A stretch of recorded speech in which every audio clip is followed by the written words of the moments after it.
So let's take a quick look at this excluding list items. So I've got your sample file here, which has got this little inbuilt list here as some sort of a component in Word.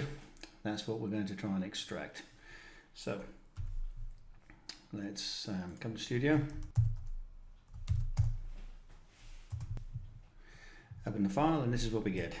So I'm just going to Control S just to save that. I'm not going to put it in there, I'm going to put it in my Brad folder. Okay. So we saved the file. So there's two ways we can do this.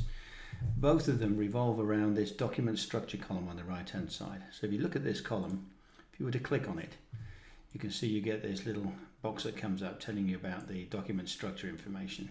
And these are list items, as you know. So we can recognize them by the list item. Now there's nothing built into Studio yet that can help you to accommodate that, but there are a couple of things you can do to work around it. So I'll show you them both. The first one is to use a little application called Cleanup Tasks. It's free, it's on the Open Exchange. It's a brilliant application, does all sorts of clever stuff. And that's here. It's called Cleanup Tasks, so make a note of that. You can find that and go and have a look at it. So let's close that.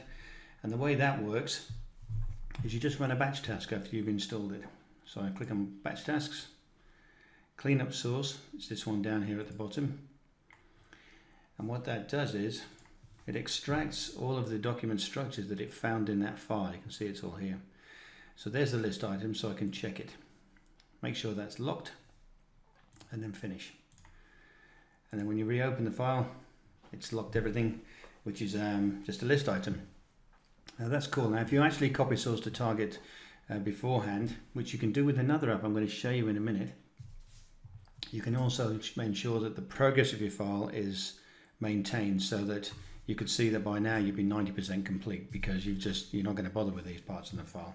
So you only want to translate 3 sentences and be 100% complete. So you'd want that way. But what you can do is you then click on the review, go to all segments, and just display unlocked.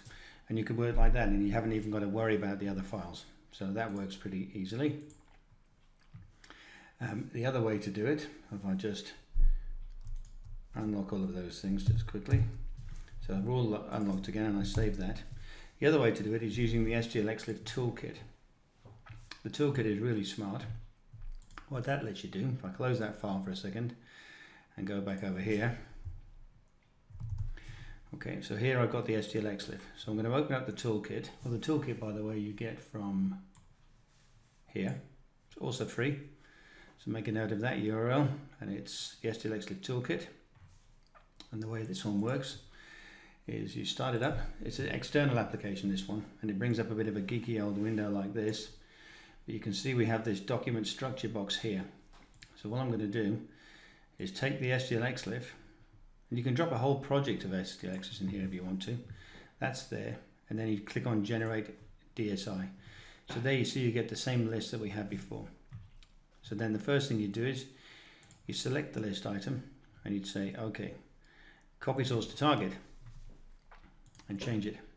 So that's copy source to target for all of the list items.